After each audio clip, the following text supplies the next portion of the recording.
Bienvenue dans cette première vidéo de notre série dédiée à la douleur et sa prise en charge. Aujourd'hui, nous allons explorer ensemble l'importance de la relation entre le médecin et son patient, un lien essentiel dans la gestion de la douleur.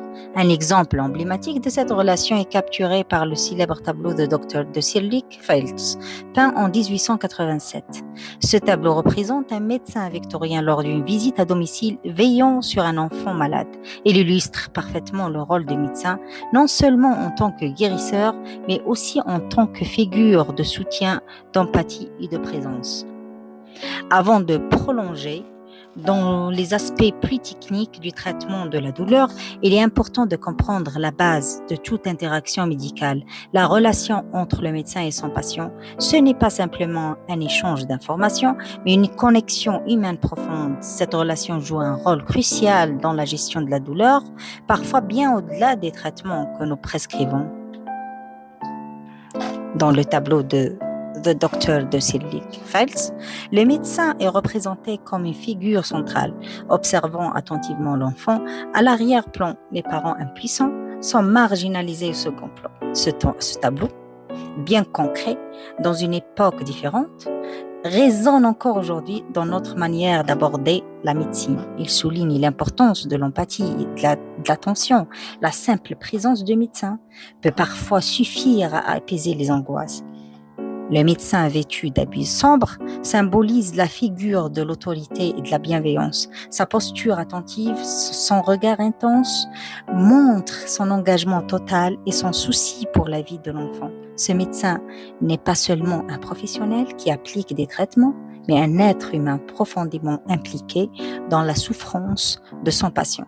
Cette immersion personnelle rappelle le concept de mystère de Gabriel Marcel, où le médecin est plongé dans une situation qui transcende le simple problème médical et touche l'expérience humaine de souffrance. Chez Al-Kindi, il y a une forme de reconnaissance des limites de la raison et la perception humaine.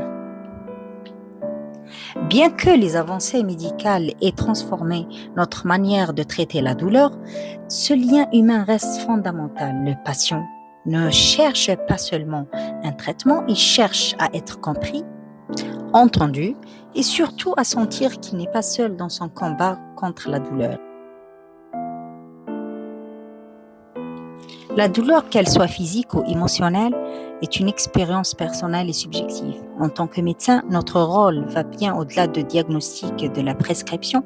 Nous devons comprendre la manière dont chaque patient vit sa douleur. C'est ici que l'empathie joue un rôle crucial. Ce n'est pas simplement une compétence médicale, mais une qualité humaine essentielle. Deux patients souffrant de même pathologie peuvent ressentir et exprimer la douleur de façon totalement différente. L'un peut la qualifier de gérable, tandis que l'autre la jugera insupportable. En tant que médecin, il est essentiel de reconnaître ces différences et de répondre à ses besoins émotionnels et physiques. L'empathie permet de créer ce pont, cette connexion où le patient se sent véritablement pris en charge. Dans le tableau de Feltz, le médecin est presque impuissant face à la maladie, mais sa présence calme et rassurante fait toute la différence. Aujourd'hui, avec les outils modernes à notre disposition, stéthoscope, scanner, médicaments et autres, nous avons le pouvoir d'agir directement sur la douleur. Mais malgré ces avancées, la relation humaine reste au cœur de notre pratique. Nos outils modernes nous permettent de poser des diagnostics plus précis et d'offrir des traitements efficaces. Cependant, l'empathie, le regard bienveillant et l'écoute attentive demeurent des éléments clés dans la relation médecin-patient. Il s'agit de combiner la science, l'humanité pour offrir les meilleurs soins possibles. Souvenons-nous que la douleur ne se résume pas à un phénomène physique. Elle est liée aux émotions, aux expériences et à la perception individuelle de chaque patient.